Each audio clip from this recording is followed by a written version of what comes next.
A economia de Santa Catarina vem crescendo com frequência acima da média nacional e, consequentemente, o número de empregos também aumenta.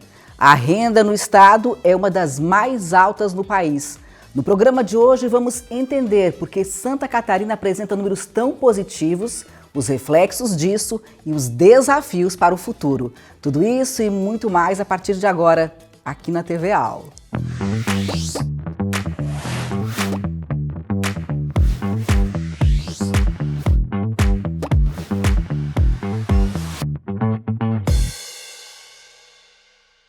E para falar sobre esse tema, eu tenho o prazer de receber aqui no estúdio Lauro Matei, que é professor de Economia da Universidade Federal de Santa Catarina.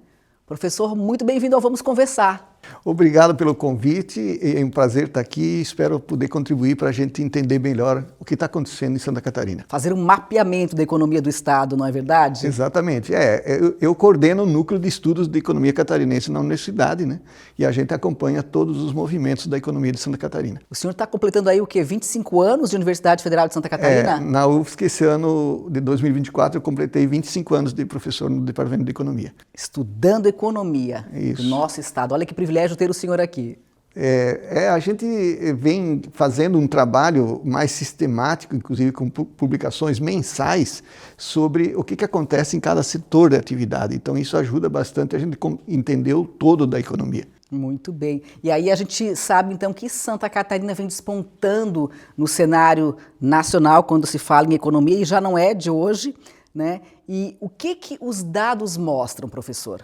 Olha, os dados mostram assim, tem um processo muito claro, né, de recuperação das atividades econômicas a partir de 2023 em função da pandemia que afetou o Brasil todo e também Santa Catarina. Então o PIB de Santa Catarina de 2023 ele já é maior que do Brasil. O Brasil 3,2, de Santa Catarina 3,5, né? E depois, em 2024, apareceu esse grande boom da economia de Santa Catarina, onde o PIB de Santa Catarina chega a ser quase o dobro do PIB do Brasil. Ou seja, o PIB do Brasil cresce em torno de 3,1% e de Santa Catarina quase 6%. Nossa, é muito maior e cresceu muito de 23 para 24. Isso. E o que explica isso, professor? Bom, o que explica isso é um pouco o que nós podemos ir conversando depois, a regionalização da economia de Santa Catarina, que talvez é um dos estados que tem a maior integração regional do ponto de vista da economia, que vai resultar numa totalidade do PIB. Então você tem características com atividades econômicas muito distintas dentro das 6 mesorregiões do estado e elas conformam, então, os diferentes setores de atividade econômica que despontam no Brasil.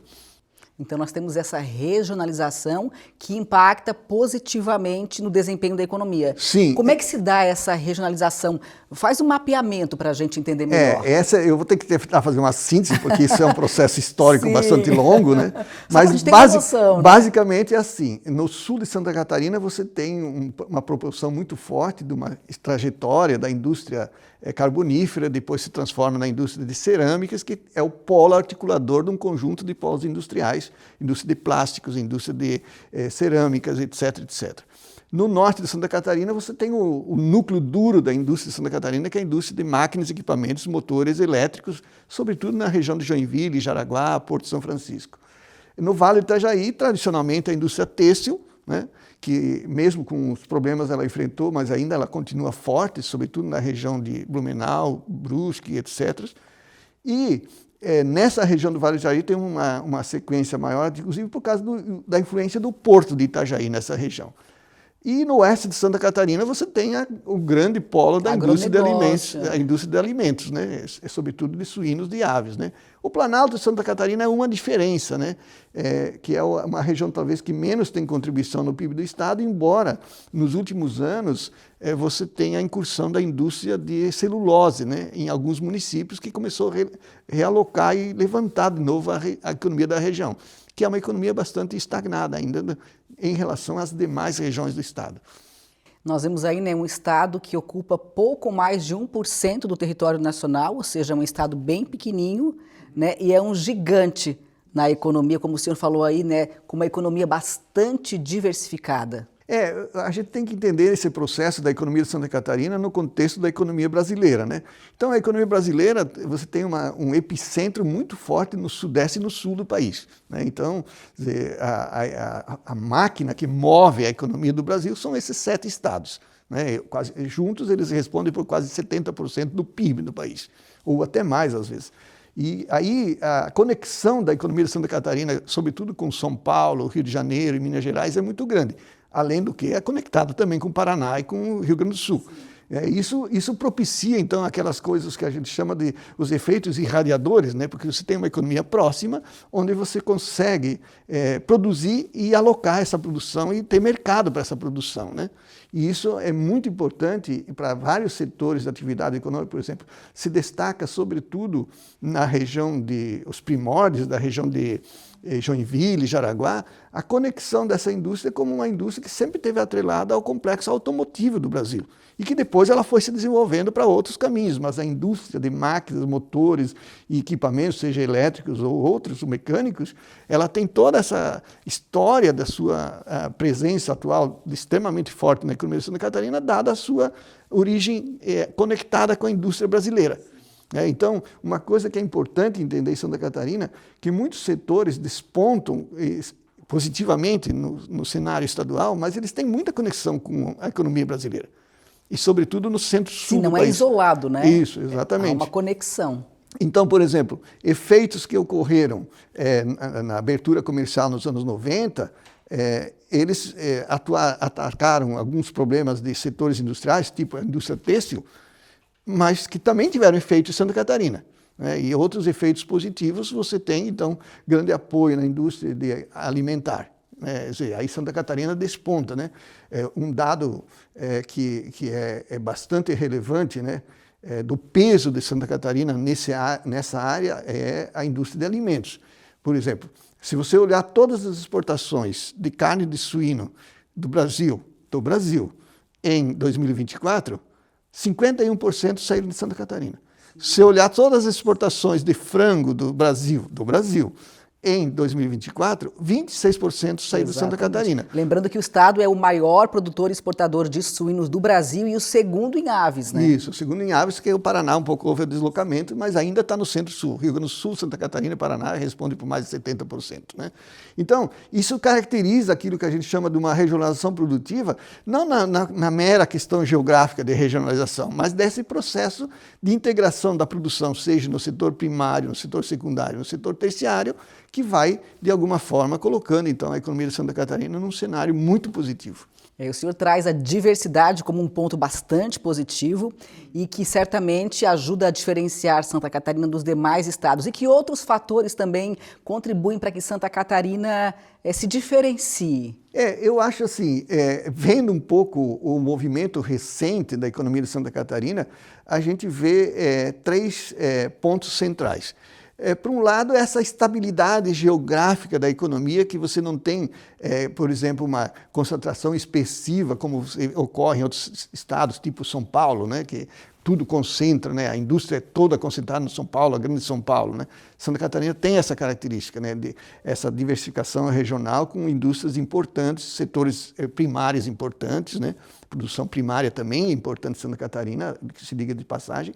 Isso é um fator. Outro fator é um pouco uma tradição histórica, né? Santa Catarina já vem, por exemplo, no setor industrial, são micro e pequenas empresas que vão crescendo, vão se transformando e vão se expandindo regionalmente.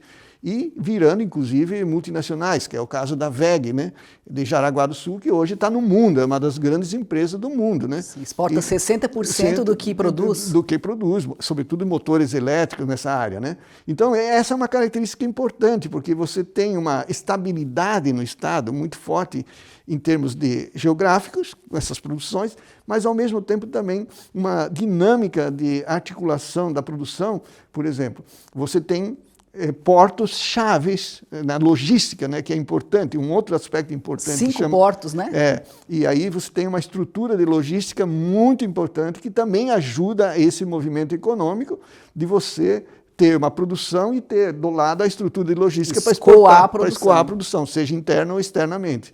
E o terceiro é uma certa estabilidade política, né? No Estado você não tem tanta essa, né, dimensão de fatores políticos intervindo em algumas atividades econômicas, né? E isso faz com que você tenha, então, aquilo que a gente chama os ambientes de negócios bastante favoráveis, né? E, por outro lado, programas, né, não só do governo estadual, do governo federal, mas que com conjugação que vai fazer esses programas, então, impulsionar. Por exemplo, você tem programas específicos do governo do estado somando-se com programas do governo federal, seja na área do setor primário, na área do setor secundário, na área do setor terciário. E isso vai fazendo, então, com o todo da economia catarinense se movimentar. Muito bem. E desses setores todos que nós temos, serviço, comércio, indústria, o que mais chama atenção, o que mais desponta, o que mais cresce hoje no estado? Isso. Essa é uma questão importante, né, que volta ao ponto anterior meu da conexão da economia de Santa Catarina com a economia brasileira. Nós temos, e isso é uma coisa no mundo, não é só do Brasil, nem de Santa Catarina, uma tendência nas últimas décadas de migração das atividades econômicas para o setor de serviços. Então, o Brasil hoje tem em torno de 60%, 61% do PIB do Brasil assentado no setor de serviços. No caso de Santa Catarina é mais, 66% do PIB de Santa Catarina é do setor de serviços. Mas isso não quer dizer que a indústria perdeu espaço, né? Quem perdeu espaço foi o setor primário. Então, a indústria também ainda responde por 28%, ou seja, quase 92% do PIB de Santa Catarina ele vem do setor de serviços, e da indústria. E da indústria. E o setor primário, que a gente chama, ele se mantém com dadas as características, uma agricultura familiar importante, produção de arroz, de milho, de soja, de feijão, de trigo, mas ele não tem esse peso que a indústria e, mais recentemente, o setor de serviços está tendo. Então, hoje, a dinâmica, né, puxada pelo setor de serviços, ela meio que conecta a economia de Santa Catarina com a economia brasileira. E esses setores, então, de serviços, eles assumem, nos últimos 15 anos, a dinâmica recente do Estado que faz com que ela tenha um crescimento acima da média nacional. E quando a gente fala em empregos? Olha, a taxa de Santa Catarina, há 21 anos eu tenho um projeto de pesquisa na UFSC que acompanha o mercado de trabalho em Santa Catarina. Não querendo fazer mérito, mas a gente tem uma base de dados que praticamente nenhum Ministério do Trabalho tem. Olha só que privilegiados nós de termos o senhor aqui para dividir conosco. Ainda na década de final dos anos 80, início dos anos 90, quando não tinha internet, né? E aí a gente tinha que ir em Brasília buscar no Ministério o CD-ROM. Então eu tenho guardado na universidade caixas de CD-ROM que o próprio Ministério do Trabalho abandonou, né? Mas a gente recuperou uma série histórica extremamente importante que mostra a dinâmica do mercado de trabalho no Brasil a partir de 1988 para frente. Então, a gente tem mais de 30 anos, série histórica de mais de 30 anos na UFSC, com os dados do mercado de trabalho. E aí a gente vai vendo como vai mudando, né? Então, hoje você tem um mercado de trabalho com as menores taxas de desemprego do país, né, sem dúvida, mas isso já vem há mais de 15 anos, 20 anos, que a Santa Catarina vem tendo uma taxa de desocupação bastante baixa, né, em relação aos demais estados. E oferta de emprego. E oferta de emprego crescendo, né? Que é um dos motivos que eu acho que está atraindo tanta gente. Nós vamos falar sobre esse fluxo migratório que está acontecendo a partir disso. No mercado de trabalho, tu vê 3 características, né, de Santa Catarina. Então, uma tendência de mais de uma década das menores taxas de desemprego do país. A segunda característica, que também é importante, é o estado que tem a menor taxa de informalidade. Né? Então, você tem empregos formais, o que é bastante importante, bastante forte, né? E isso é uma característica não só do setor de serviço, do setor público, mas também do setor secundário. A indústria de Santa Catarina tem uma participação muito grande em empregos... Em vagas formais. Vagas formais de trabalho. Então, essa é uma característica importante. E terceira, que você já adiantou antes, esse mercado de trabalho ele tem uma renda média acima da renda média do Brasil. Então, é a conjugação, né? Você tem emprego em expansão, informalidade baixa e média salarial alta. Qualidade de vida. E qualidade de vida, esses 4 indicadores, eles servem de vitrine para qualquer um no Brasil. Né? Com certeza. A gente se orgulha muito, né, de morar num estado que está despontando, né, ano após ano como uma economia crescente, com empregos, né, com vagas de empregos crescendo também. Agora, isso também atrai muita gente para cá. A gente vai falar agora, né, desse fluxo migratório, o que tem acontecido, quem tem vindo para cá e certamente atraídos por esse cenário positivo em Santa Catarina. Agora, quais são os reflexos disso, professor? Olha, reflexos, eu acho que tem reflexos bastante positivos, mas também tem reflexos negativos. Negativo no sentido, não na palavra negativo, mas desafios que aparecem a partir daí. Por quê? Os reflexos positivos é que você tem um mercado de trabalho, então, cada vez mais competitivo, porque as pessoas estão competindo pelas vagas no mercado de trabalho, e você tem a disponibilidade, então, de uma mão de obra que muitos estados não têm. Inclusive, mão de obra qualificada está vindo para cá. Né? O setor de expansão da indústria de tecnologia é um dos setores que mais exige qualificação da mão de obra. E é um dos setores que mais está atraindo gente, sobretudo nesse polo na grande região de Florianópolis. Né? Agora, essas pessoas, elas colocam demandas, né? Então elas vêm para cá, elas precisam habitação, elas precisam de serviço de saúde, educação. Elas precisam de educação, elas precisam de transportes, ou seja, tem um lado que bastante efetivo no mercado de trabalho, que você impulsiona e tal, mas tem um lado para as políticas públicas de um conjunto de novas demandas que vão, de alguma forma, ser colocadas na mesa, né? Então, aquilo que você tem como uma tradição e, de repente, você recebe, como foi os dados do IBGE, de mais de 300 mil pessoas dos estados. 300 mil pessoas, isso líquido, isso líquido. Em quanto tempo? Nos últimos... O dado do IBGE é de 2017 a 2022. 300 mil pessoas de lá para cá, então? Não. Veio 503 mil pessoas. E daqui saíram 100 e poucos mil. Deu um fluxo líquido de 350 mil pessoas. E quando você compara o estado de Santa Catarina com os demais, Santa Catarina também desponta no ranking? É o principal. É o que mais saiu nesses dados do IBGE, foi o estado que mais atraiu gente. Claro, né? Justamente por toda essa conjuntura. E aí você tem uma questão bem legal que eu consegui olhar daí nos dados. E é uma questão assim, o pessoal fala, está vindo gente muito do Nordeste. Não é verdade.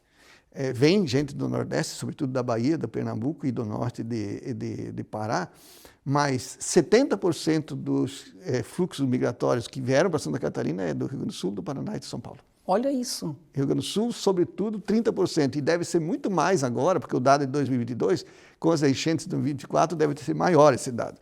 Então, 70% dos migrantes que vieram para Santa Catarina nesse período de 2017 a 2022 dizem respeito a esses 3 estados da região sul. Por quê? Porque é a proximidade geográfica. Né? Eu entrevistei alguns imigrantes desses do exterior, por exemplo, os venezuelanos. Né? Há muito venezuelano em Santa Catarina, com 2 dimensões muito diferentes. Eles vêm, saem da Venezuela e ficam em Roraima, em Pacaraima, né? Todos. Pacaraima é a cidade lá da divisa, que não tem infraestrutura para nada. Mas tem 2 situações muito diferentes. Então, por exemplo, hoje você tem mais de 10 mil venezuelanos nas agroindústrias de Chapecó, Concórdia, etc. As agroindústrias vão buscá-los. Eles chegam uma semana, na semana seguinte eles já estão aqui. Os outros que vêm trabalhar nesse fluxo de serviços e tal, eu entrevistei 2 famílias no restaurante e entrevistei também alguns que trabalham em supermercados. Eles gastam um ano e meio, eles ficam lá para arrumar o dinheiro por causa da passagem. O custo é muito caro para eles virem. De Roraima para cá? É custo muito caro. Então eles ficam um tempo trabalhando lá, arrumam um jeito, arrumam o dinheiro e depois eles vêm para cá. Então são 2 fluxos muito diferentes, aqueles que já vêm alocado e tal. Isso faz então com que não tenha esse fluxo tão grande, né, de pessoas do norte, embora tenha uma comunidade do Pará aqui na Santa Catarina, tem uma comunidade do Maranhão, mas o grosso, e depois se você colocar os dados ainda de Rio de Janeiro e de Minas Gerais, nesse total dos 3 estados, né, Paraná, Rio Grande do Sul e São Paulo, você chega a quase 80%. Né? Então tem um fluxo muito grande da região sudeste e sul para Santa Catarina. Isso foi importante a gente conseguir identificar. E é engraçado que tem 103 mil pessoas que saem de Santa Catarina. E aí a gente foi atrás e identificar... E ficam no Brasil ou vão para o exterior? Não, para o Brasil. Ficam no Brasil. Onde eles vão? 80%. Rio Grande do Sul, Paraná, São Paulo. Né? É e um pouquinho mais o sim. Rio de Janeiro. Então, dizer, o que explica isso? Explica, basicamente, o custo de locomoção, a proximidade geográfica, né? E você tem, então, estados que também têm uma condição muito parecida com Santa Catarina, com oportunidade de trabalho, Sim, pujantes, né, na na pujantes, economia. que expansão no mercado de trabalho, com qualidade de vida também, né? Com infraestrutura, né? Que aí é uma outra coisa importante, né? A infraestrutura básica. Eles me dizem isso. Não, a gente olha, a gente está aqui, não tem atendimento médico, a gente vê. É uma das coisas que um dos entrevistados, vários que eu entrevistei nos supermercados, tem muitos supermercados em Florianópolis com muitos desses imigrantes, né? Eles dizem exatamente isso. O mercado de trabalho com aquelas 3 características e, segundo, as condições de infraestrutura. E terceiro, que me chamou a atenção, que apareceu em várias entrevistas, é segurança.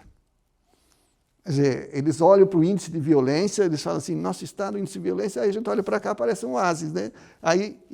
Então, veja a conjugação de fatores que estão explicando um movimento. Com certeza. Agora, qual é a tendência desse movimento migratório? É de um aumento, porque aí nós vamos começar a ter, certamente, desafios ainda maiores, problemas até, para administrar tudo isso, né? A tendência é que, veja bem, enquanto continuar esse ciclo, que a gente não sabe até quando vai, de expansão econômica, a economia de Santa Catarina crescendo bastante, tendo oportunidades de trabalho e tal, vai continuar havendo essa atração.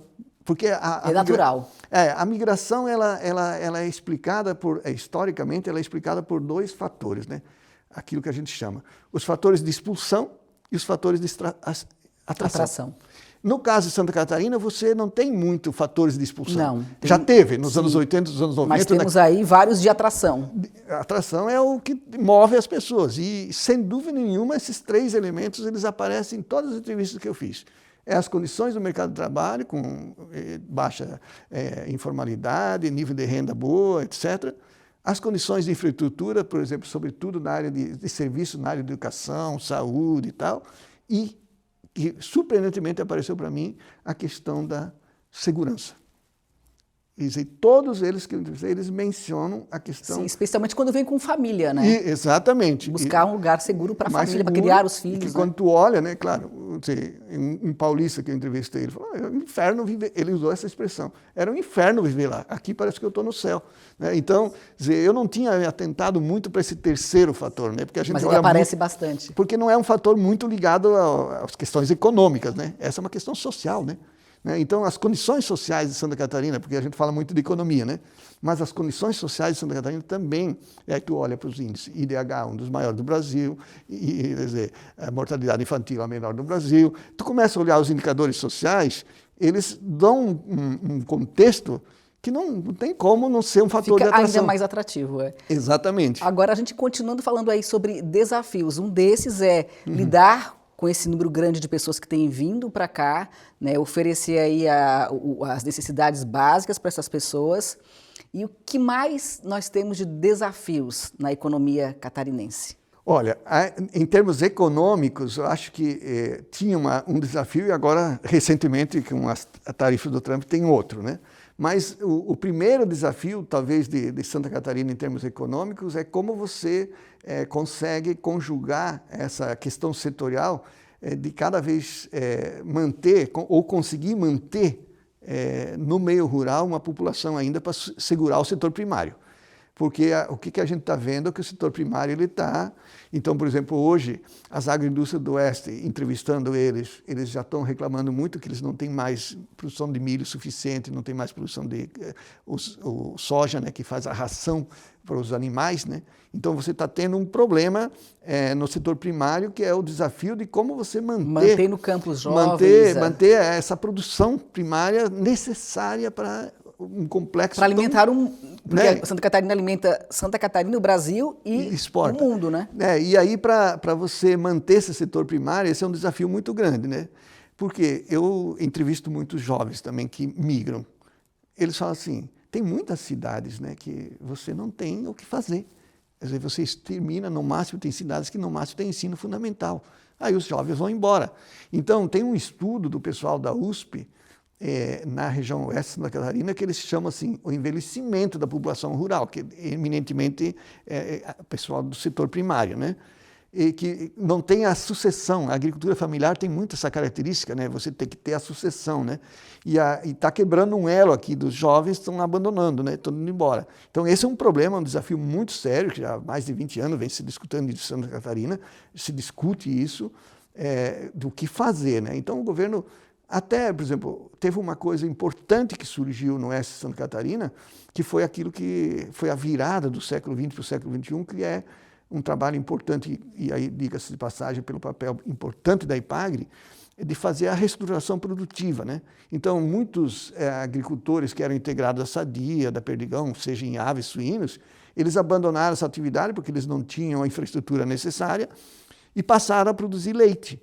Então, hoje, o oeste de Santa Catarina virou uma grande bacia leiteira do país, nessa reestruturação produtiva. Então, é um exemplo do que dá para se fazer em outras regiões também, do ponto de vista de você manter minimamente o setor primário funcionando. Porque o que a gente vê no gráfico é cada vez mais, quando olha o PIB, ele só cai, né? Então, eu acabei de falar que ele não responde por 7%. Já em 30 anos atrás, ele respondia por mais de 20%. Olha isso. Né? Então, esse, para mim, é um dos grandes desafios. O segundo desafio é como você, nesse processo de novas tecnologias, etc., etc., você incorpora setores tradicionais da economia de Santa Catarina nesse novo cenário. Vou dar um exemplo, que é o problema que nós vamos enfrentar agora, se persistir essas tarifas. Quer dizer, 32% das exportações de Santa Catarina para os Estados Unidos é a indústria de madeira. E aí a indústria de madeira ela tem um desafio muito grande, porque você exporta tora bruta, né? Então, você exporta móveis e tal, mas você tem que ir naquilo que a gente chama de incorporar qualitativos tecnológicos, né? Você botar mais densidade tecnológica nesse tipo de exportação. Quer dizer, isso é um desafio muito grande em vários setores, né? Quer dizer, a incorporação de tecnologia que gera valor agregado. Isso em vários ramos industriais. É óbvio que nós já temos alguns que não precisa nem discutir isso, tipo a indústria de máquinas e equipamentos, a indústria de motores elétricos, etc. Essas já superaram. E é por isso que elas estão no mundo, né? Que elas estão competindo. As outras, elas têm que olhar para isso e ver que a questão tecnológica hoje é indispensável. É fundamental em qualquer setor de atividade econômica. Então, esse é um desafio grande para vários setores, né, da atividade. E outro é como que você articula regionalmente para não ser umas questões, aquilo que o Celso Furtado chamava muito, né? Você olhar para o Brasil, e dá para fazer um paralelo, olhar para Santa Catarina, de como que poderia ter o espraiamento regional, de você não ficar, a indústria metalmecânica não ficar só concentrada em Joinville. Ela poderia se pulverizar para o Estado, né? Então, e assim sucessivamente. É um desafio muito grande esse, né? De você introduzir, né? Naquilo que, por exemplo, a gente tem um exemplo do Vale do Itajaí, sobretudo da indústria têxtil, né? A indústria têxtil, quando foi afetada fortemente pela liberalização comercial nos anos 90, ela foi perdendo espaço, né? Mas o pessoal foi se encontrando. Hoje você tem indústria de máquinas e equipamentos na região, você tem indústria tecnológica na região, né? Então foi sendo substituída. Então esse é um desafio grande, né? Que você e tudo a gente vê, e eu estou falando muito isso, mas é inescapável. Você tem que falar na questão da inovação tecnológica. E aí nós olhamos aqui para o nosso estado, sobretudo para a capital, Florianópolis, que hoje é um polo, é um celeiro em produção de tecnologia e inovação. Isso, eu inclusive não mencionei propositalmente quando eu falei das regiões, para deixar essa região por último, porque essa é a coisa nova, né? Então hoje a grande Florianópolis, né, que concentra a maior parte, que não é só Florianópolis, é São José, Palhoça, Biguaçu, né? Mas essa micro-região de Florianópolis, ela concentra um polo tecnológico de grande relevância para o Brasil. Hoje, no Brasil, você tem 3 ou 4 grandes polos tecnológicos. Em Campinas, na região de São Paulo, em Recife, em Pernambuco e em Florianópolis. Então, esse é um processo extremamente relevante do ponto de vista que você vai criando essas ilhas de excelência, né? Só que isso chama a atenção que está muito concentrado em Florianópolis, e isso deveria decorrer, sobretudo, no norte de Santa Catarina e no Vale do Itajaí também. Embora já tenha alguns processos em curso, mas não tem a dimensão que está tendo aqui. Ainda não tem a força que é necessária. E aí, isso induz a inovação. né? Então, hoje, o norte eu acho que a UFSC criou uma estratégia muito grande quando ela se associa em Joinville, e ela vai para Joinville também, exatamente botar, e um polo, a UFSC lá só tem engenharia, né? Que é a ideia também de impulsionar um polo tecnológico muito grande que está em expansão em Joinville, né? A diferença é que o tipo de atividade é distinto, né? Aqui você tem um polo tecnológico que ele é muito mais voltado à prestação de serviços. O desafio em Joinville, na região norte, e o desafio no Vale é... Tecnologia para a indústria. Para a indústria, para setores industriais, para recompor, então, a perda que eles tiveram e que poderiam competir mais. Então, dizer, essa região de Florianópolis é importante o que está acontecendo, porque você tem uma conexão de uma micro-região e que vai ter espraiamento para a meso-região, sem dúvida nenhuma, do ponto de vista daquilo que está que a gente chama da fronteira no mundo, né? Tecnológica, a fronteira tecnológica, informática, telemática, robótica, todas essas questões, né, que estão em curso. Então, essa talvez se tu olha para a trajetória dos 20 anos, 20, 30 anos, tu vai ver que essa mesorregião ela está conectada com o mundo. Não que as outras não estão, mas ela está conectada com aquilo que é a tecnologia de ponta. E não tem jeito, né? Nós introduzimos a internet no Brasil em 1992, né? E hoje, no mundo todo, você não vive sem isso. Mas você não tem mais a tecnologia a máquina, né? Tudo é a robótica e a telemática e a informática. Tecnologia avançada. E que são os produtos da quarta revolução industrial, né? Que está em curso e que, de alguma forma, elas remodelam toda a estrutura de produção. A estrutura de produção ela não pode mais ser pensada como a estrutura do final do século XX. Não é por acaso, né, que a gente tem um corte histórico aqui muito grande, que aparece exatamente, ele tem uma data precisa, 2012. Né? 2012 foi lançada a quarta revolução industrial na Alemanha, e que tem essencialmente os pilares não mais assentados na elétrica, na mecânica, mas na robótica, na informática e na telemática. Então, essa é uma grande mudança de paradigma. 2012 lá, e chega aqui com força? Não, ela ainda está em processo de coisa. Mas, por exemplo, o que está acontecendo na Grande Florianópolis com a indústria de informática e etc., né, esse polo ele está muito conectado. Sim. Com o que está acontecendo na Europa e nos Estados Unidos. E na Ásia, cada vez mais, né, porque a gente não pode ignorar aquilo que... os equívocos que se tinha nos anos 90, quando se dizia que a China só copiava, né? A China até pode ter copiado, mas hoje é um dos grandes polos de inovação tecnológica. A Coreia e a China são os grandes polos de inovação tecnológica no mundo. Mundiais. E o Japão, né? Então, esse trio Japão, Coreia e a China agora é o epicentro das inovações tecnológicas, né? E elas vêm não mais naquilo que foi a terceira revolução, a segunda revolução industrial. Então, esse é o fato novo que nós estamos vivendo. A tecnologia, e agora, inclusive a tecnologia em Florianópolis, que é uma cidade turística, acho que a tecnologia ultrapassa em questão de economia o que se gera o setor turístico, não? Tem uns dados que estão saindo ainda não muito, são dados que às vezes a gente preliminares, fala... talvez. E são dados que a gente fala com o setor, eles dizem que não, mas não é indiscutível o avanço em termos monetários da participação desse setor na economia da região. Né? Isso é fato inegável. Eu ainda não entro assim muito, não, mas é mais esse, é mais aquilo, porque tem uma disputa aqui, né? O comércio diz, não... O importante é que os dois são setores fortes, se despontam. O importante é que, tipo assim, talvez tirando o Planalto Serrano, é a última região que teve um salto do ponto de vista de geração de valor. No Estado, no PIB do Estado. E, sem dúvida nenhuma, tem a contribuição dessas empresas de tecnologia. O que a gente não tem precisamente ainda é o percentual de cada uma, onde que ela foi entrando, onde que foi saindo outras e tal. Mas a gente sabe que ela está aí, ela está em expansão, não tenha dúvida nenhuma que é o maior setor de expansão nessa grande Florianópolis, né, é o setor. Tem o peso do turismo ainda, claro, não dá para... O peso da administração pública... E vai ter para sempre, né? Vai ter para sempre, o peso do comércio, mas não dá para fechar os olhos dizendo tem uma coisa nova aqui. Não dá para ignorar esse boom tecnológico. Claro, e isso é facilitado. Uma outra questão, com uma entrevista na Folha de São Paulo, há pouco tempo esse debate, a repórter me perguntou, o que explica isso? Né?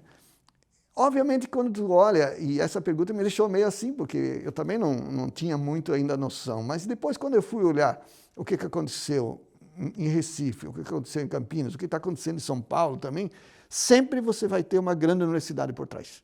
É o ecossistema, né? Nós temos um ecossistema forte aqui. Isso. Então, quando tu olha para Florianópolis, por que não tem em Biguaçu? Porque em Biguaçu não tem o que tem em Florianópolis. Universidade, pessoal qualificado, formação, um conjunto de articulação com órgãos públicos.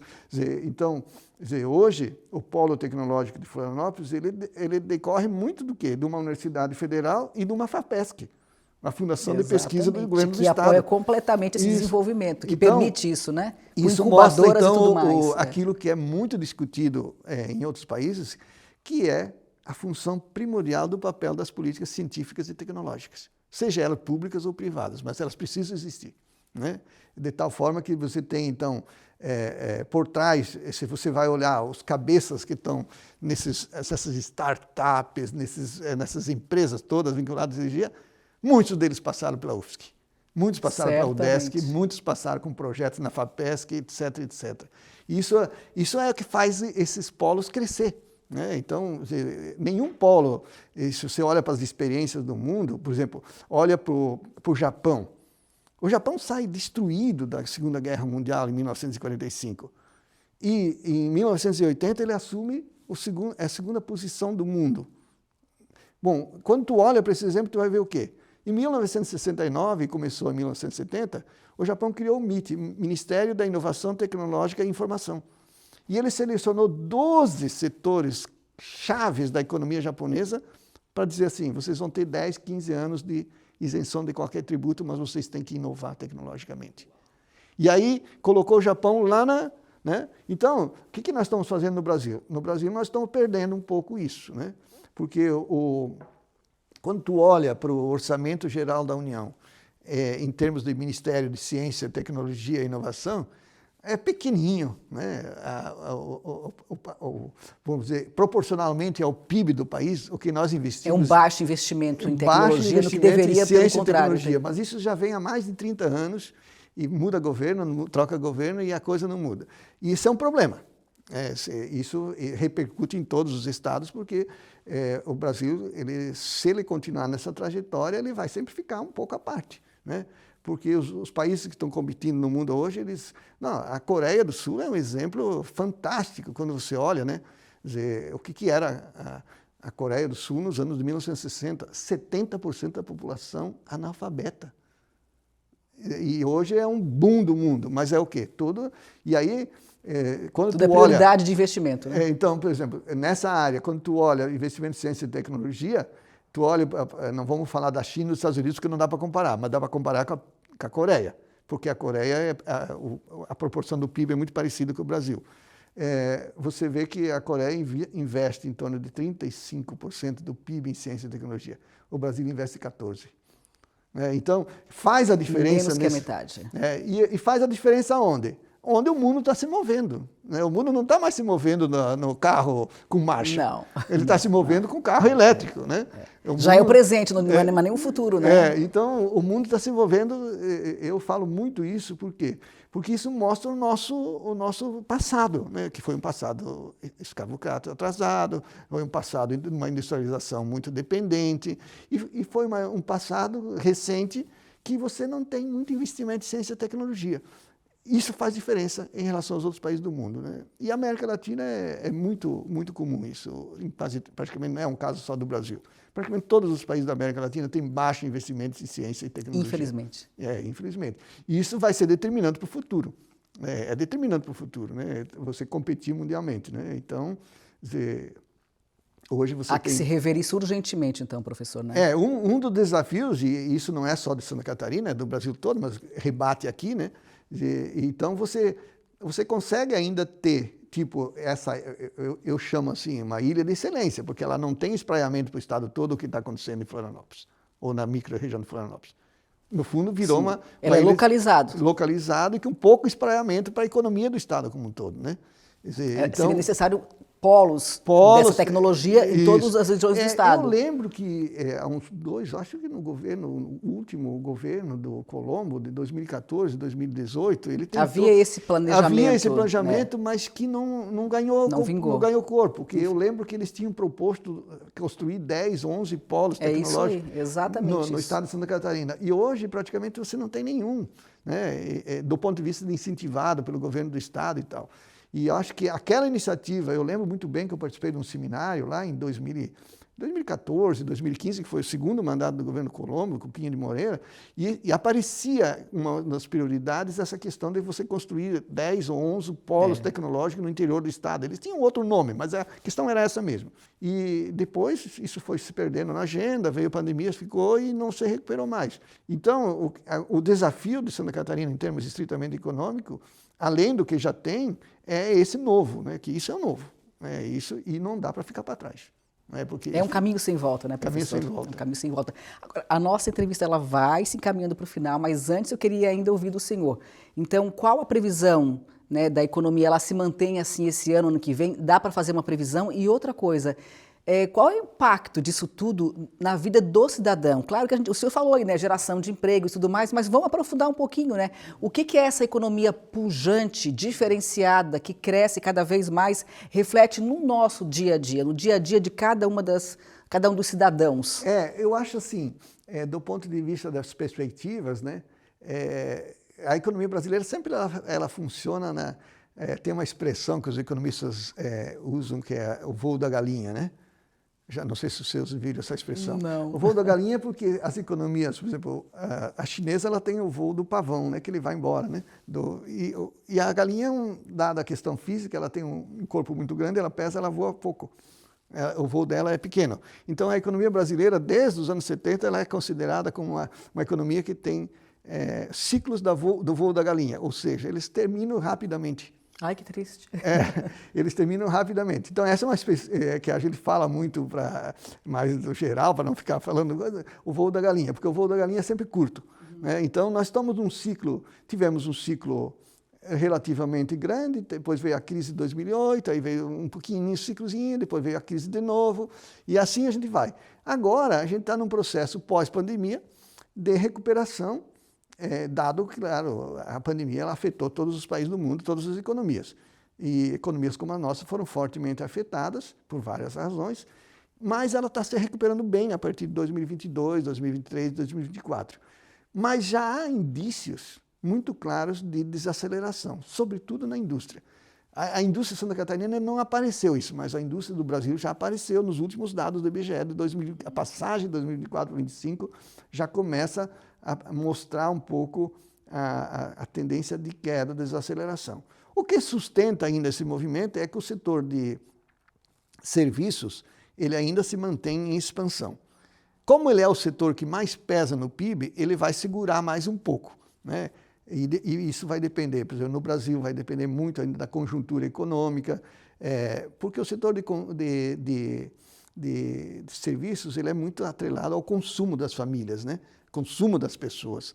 E aí, como você tem ainda um nível de renda médio em expansão, um salário em expansão, você segura um pouco isso ainda. Mas a perspectiva é que já tem indícios claros que se você não mudar essa taxa de juros que é tão impactante sobre o setor empresarial, né, já tem setores que começam a tirar o pé do acelerador do ponto de vista, quer dizer, é muito caro investir no Brasil com essa taxa de juros. Né? Então, há uma conexão muito grande com aquilo que a gente chama da macroeconomia. Quer dizer, um dos elementos fundamentais hoje para o setor empresarial é o custo do crédito. Né? As taxas de juros estão altas, setores econômicos com dificuldades, já começam a ter dificuldades, e isso vai mostrar uma interrogação muito grande. Na minha avaliação, talvez a gente tenha mais 2, 3 anos ainda de fôlego. Se permanecer essas condições atuais, e isso vai fazer com que ou você tenha uma mudança radical do ponto de vista financeiro, porque de alguma forma vai afetar o dia a dia das empresas. Não tenha dúvida disso, né? E obviamente que daí essas empresas com esse tipo de custo, elas não vão poder manter um salário com uma média salarial um pouquinho acima do Brasil. Então, quer dizer, tem um conjunto de elementos aqui, que a gente chama de macroeconômicos, né? Que eles afetam o dia a dia das empresas. Agora, na segunda parte da sua pergunta, é o dia a dia das pessoas, né? Então, o dia a dia das pessoas, eu acho que esse clima de bom desempenho da economia de Santa Catarina, ele cria um certo, vamos dizer, os psicólogos trabalham muito isso, né?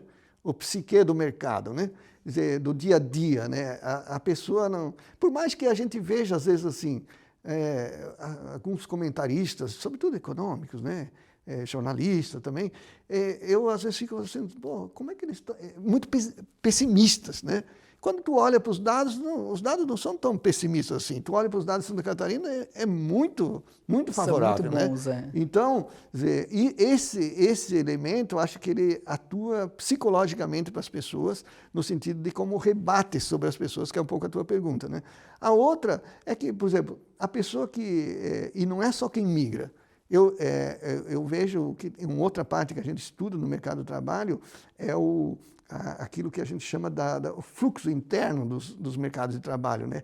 Que é quando a pessoa vai estabelecendo um caráter de mobilidade profissional. E hoje essa é uma característica muito grande nos jovens, sobretudo. As pessoas entram num trabalho, elas veem uma oportunidade, elas migram para outro, né? Então, você tem uma mobilidade muito grande no mercado de trabalho. Isso é um dos elementos que de ordem mais psicológica, eles afetam as pessoas, é o bom resultado afetando positivamente o indivíduo. Mas para o mercado de trabalho não é bom. Não, essa rotatividade não é boa. A rotatividade é muito alta, né? E essa é uma característica dos colegas que têm mais especialidade no mundo do trabalho, trabalhando com isso, eles estão dizendo, olha, isso aqui é bom momentaneamente e é bom para a pessoa, mas não é boa para o conjunto. Não. Por quê? Porque você não tem um acúmulo, né? A pessoa não acumula, a qualificação não é acumulada, né? Então é uma migração muito grande. Essa é uma característica muito forte, mas eu tentei entender isso não da economia, tu não vai entender isso na economia, no psicológico. Muitos psicólogos já tentando entender o que está acontecendo com essa geração, né? Que eles chamam a geração Z, eu acho, né? Sim. Que ela tem outra perspectiva, né? Então, esses bons resultados, eles atuam, nesse caso, fortemente. Porque o cara está aqui ganhando um pouquinho, ele vê uma oportunidade, ele muda. Nem pensa. Nem pensa, ele vai, né? Então tem esse lado. Mas tem um outro lado também, nessa questão que você fala do efeito que esse bom estado econômico gera nas pessoas, que as pessoas se sentem um pouquinho melhor do ponto de vista, elas podem consumir mais. Há uma segurança, há um sentimento de segurança. Uma segurança econômica e social. Elas podem sair para jantar, como não podiam, elas podem sair com a família no final de semana passear, elas podem viajar, né? Tanto é assim que a gente viu que, por exemplo, no 2024, um dos setores que impulsionou bastante a prestação de serviço foi passagens terrestres e aéreas. Né? Então, coisas que você não via há 5, 6 anos atrás, um volume bastante expressivo desse setor específico de serviços de transportes terrestres e aéreos, e, sobretudo, viagens. Né? Ou seja, isso é um exercício também que a pessoa está viajando porque ela tem um pouquinho mais de... Poder aquisitivo, né? O efeito positivo do comportamento positivo da economia. Né? Então, tem isso também. Agora, tem uma outra coisa que também aparece nos dados do setor de serviços, e eu migro muito do setor de serviços, porque ele representa quase 70%, no caso de Santa Catarina, né? Aquele consumo. Né? Então, quando você vai olhar nessa área de bens, né? Quer dizer, aparece fortemente duas coisas. Móveis e eletrodomésticos. Então, as pessoas estão... Investindo, comprando mais móveis, sim, e comprando mais eletrodomésticos. Renovando, às vezes. Renovando, né? E comprando coisa. E automóveis, sobretudo.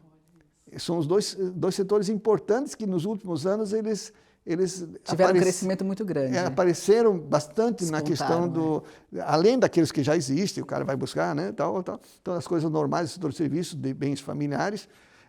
Aparece essa coisa, e acho que durante a pandemia isso também apareceu muito, né? As pessoas em casa fazendo a reforma do lar, comprando novos móveis e tal. Renovando a casa, renovando o eletrodoméstico e tal. Bom, quando a pessoa está fazendo isso, é porque ela tem uma base de suporte advinda do quê? Do mercado de trabalho, onde ela está inserida, né? Então, esse é o lado que positivo aí, que você me perguntou, né? o que impacta as pessoas, Sim. né? E, professor, e para encerrar, né, qual a mensagem final que o senhor gostaria de deixar aí para os nossos telespectadores? Olha, a mensagem é o seguinte, quer dizer, nós estamos em Santa Catarina, nós vivemos no Brasil, né? Então, Santa Catarina tem um conjunto de indicadores que nós conversamos aqui muito favoráveis, mas também tem problemas, né? Então, a gente não pode também só falar do lado bom da economia, do lado bom, e nós temos alguns problemas. Por exemplo, ontem eu estava observando, né, que mesmo que você tenha os índices de violência inferior ao restante do Brasil, mas chamou muito nos dados ontem, e eu ainda quero estudar isso, de um estado que está se sobressaindo com feminicídios, né? Chamou muita atenção. A outra coisa que eu acho que eu deixaria para os telespectadores é que a gente sempre precisa atuar do ponto de vista coletivo, né? E a gente tem problemas, por exemplo, um outro dado que chamou a atenção, né, do censo de 2022, que eu fiquei surpreso, é o número de favelas em Santa Catarina, né? Então, tem alguns desafios que às vezes eles não aparecem muito, porque essa coisa da economia, que eu fiquei aqui falando quase uma hora, encobre tudo, mas a gente precisa ter atenção a isso também, né? Porque o censo de 2022, ele mostrou umas coisas importantes. Um desses dados, né, que a gente talvez não tinha tanta atenção e também não tinha tanto domínio, em função de que não existia muito esses dados, é essa coisa assim das condições de habitação no Estado. Então, o Estado ainda ele tem um conjunto de indicadores bons, mas ele tem dois grupos de indicadores que não são bons, que são a área de habitação e a área de saneamento básico. E se o senhor pudesse orientar as pessoas em casa que, de repente, têm um dinheiro para investir, onde investir, o que fazer nesse momento para aproveitar a boa economia, o bom momento da economia, o que fazer, professor? Eu acho assim, o primeiro é porque a gente ainda tem no Estado uma quantidade expressiva de pessoas que não têm a casa própria. Então, ao invés de comprar um automóvel, compre a casa própria. Tem muita gente que às vezes não economiza, né?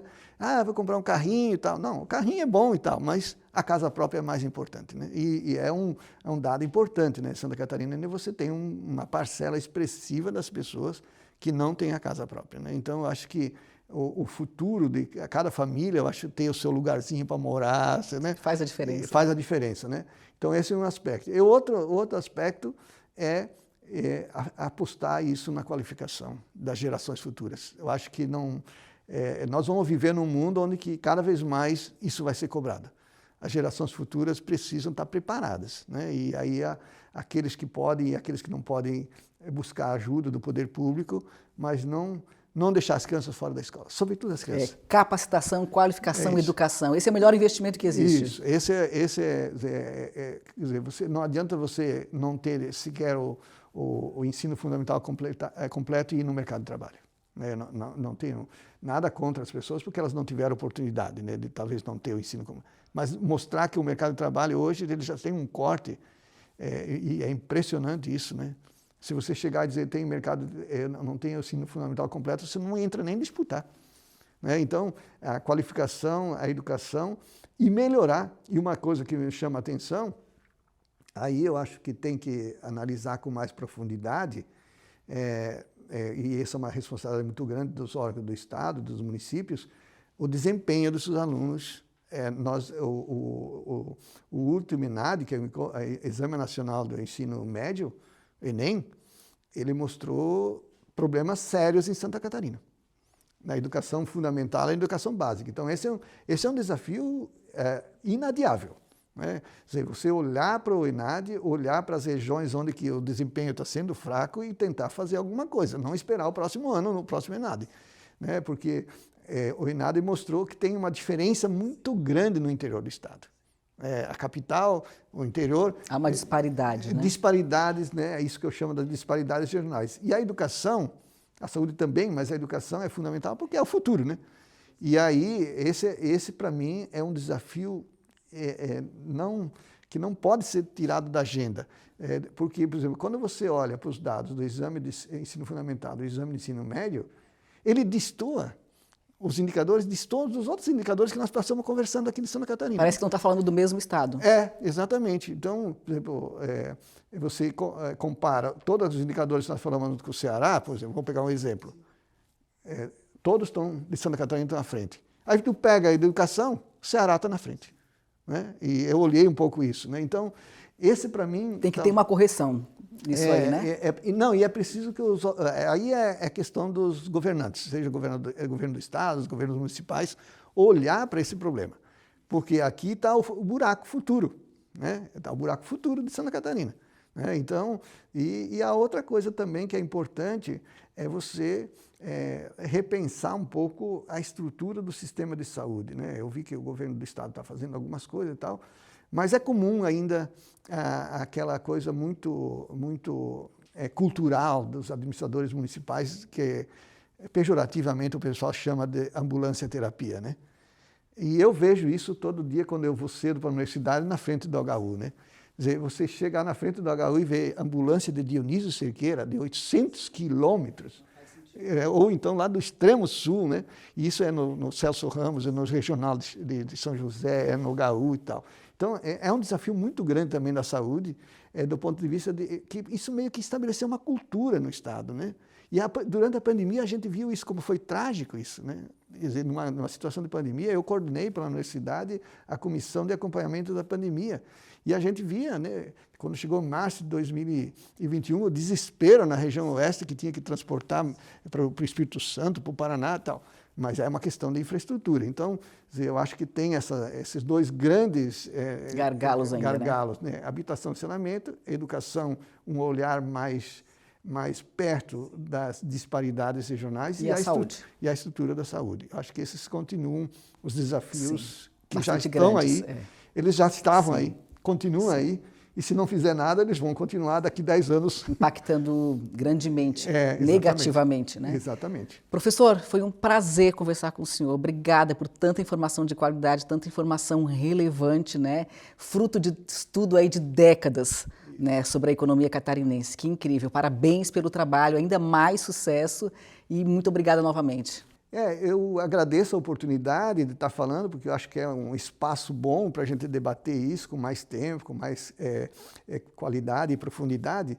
E muitas das coisas que eu falei aqui, quem quiser tem um acesso no Núcleo de Estudos de Economia Catarinense na Universidade Federal de Santa Catarina. É só entrar no site. Só entrar no site. A gente vai colocar o site aí. Pode falar, professor. www.necat.ufsc.br.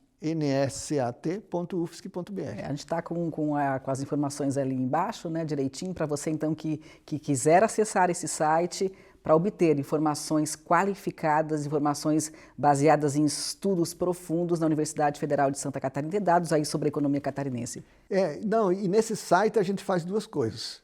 Uma parte, que é a menor, é aquilo que a gente produz, porque a gente é um núcleo pequeno e tal. Mas, ao mesmo tempo, a gente disponibiliza estudos de todos os demais, sobre todas as áreas. Por exemplo, tem uma aba muito grande que se chama Estatísticas de Santa Catarina. Então, estatísticas produzidas pela EPAGRE, pela Fiesc, pela FEComércio e tal. A gente unifica nesse site que a pessoa vai ali e captura tudo. Muito bem. Então, professor, mais uma vez, obrigado. Um grande abraço para o senhor. Um abraço e fico à disposição. E assim vamos encerrando, Vamos Conversar de hoje. Você obrigada pela companhia também. Nós nos vemos no próximo programa com muito mais informações para você. Tchau, tchau.